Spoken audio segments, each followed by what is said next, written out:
Good evening all, and today I thought I would like to talk about this engine here.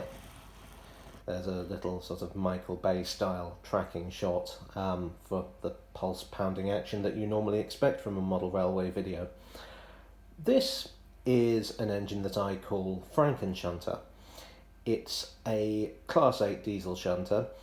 The Class 8s were a locomotive built by British Railways in the 50s and 60s. Fantastic little engines. The youngest one was built in 1962, and many of them are still in service. So they're an engine that's worthy of note. This is one that I built just for fun, really. It's what it is, and the reason I call it Frankenshunter is because it's a hybrid. It's a Hornby body mounted on a Lima chassis. The body is the version it's now in the railroad range. This is an earlier version which has ladders on the side, as you can see. It's fair to say that the railroad version of the Class 8 is not the most detailed model, to be charitable. It's fine for what it's marketed as, which is a starter loco for kids, and in that context, it's just fine. I'm not going to lay into it for that.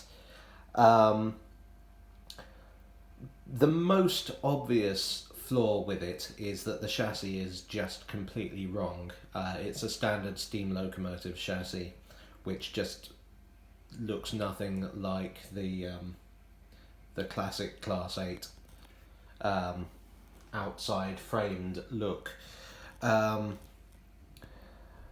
So I thought, just as a bit of fun, I saw one of these bodies on eBay going very cheap. You typically do. They're not a body that people are particularly interested in. There's a lot of dimensional compromises, a lot of detail compromises.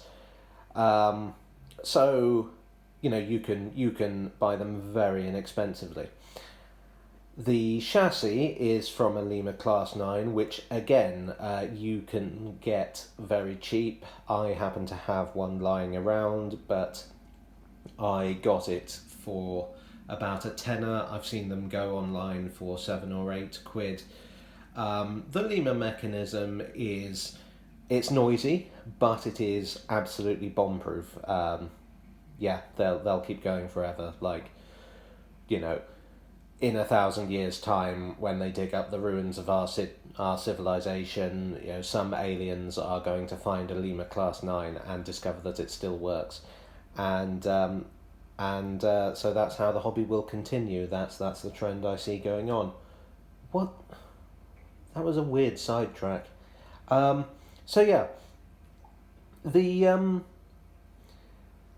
The chassis actually is an almost perfect fit under the body, which is a happy coincidence. The main thing is that there's a sort of plastic valance there which needs to be removed if the Lima chassis is to run smoothly. But that's easily done. I cut it away with a pair of clippers and a razor saw and a craft knife and a bit of swearing when I accidentally demolished one of the steps. And with the body on that chassis, the looks are improved immeasurably. It instantly looks like what it's supposed to be. It won't win any prizes, but it's clearly a Class 8. So, having done that, I thought I'd see what more I could do with it. Could I improve it any further? Obviously, it's not going to be perfect. When you look at it side on, you can see that, for instance, Hornby stretched the cab to fit onto their standard chassis. There's a lot of detail missing that's been omitted, presumably for the sake of keeping costs down. A lot of it I could live without. The main one for me that I kind of felt it had to have was the water hoses, which are these blue things. They are blue. I don't know if you can tell in this awful light. But they are omitted from the Hornby model. But they are a very prominent detail of the real thing. You know, they're right on the front. You notice that they're gone. Now, I added them using just plain old fishing wire, painted blue. You know, just stuck them on with tweezers, super glue, and again, more inventive swearing. But apart from that, oh, yes, the other thing was glazing in the cab from Southeastern Finecast, which is very fiddly, but it's noticeable. So I put that in. It's really tricky to fit. That's my little caveat. But once more, elevates the model. It was repainted using rail match BR green and weathered black, which is the weathered black is one of my favourite and most used paints. It's a sort of brownish colour, which is great if you're looking to represent a kind of workaday model that doesn't see the cleaners very often. Having done that, it needed some numbers, and happily, it turns out there's a company called Railtech, and they do custom transfer packs. You give them the details of the loco you want, and they send you a transfer pack with the correct numbers, the markings, the shed plates. This example is, see, there's a shed plate on the back there. This example is an engine that was based in Stratford in East London. And honestly, I think just adding all these transfers kind of it sort of fools the eye.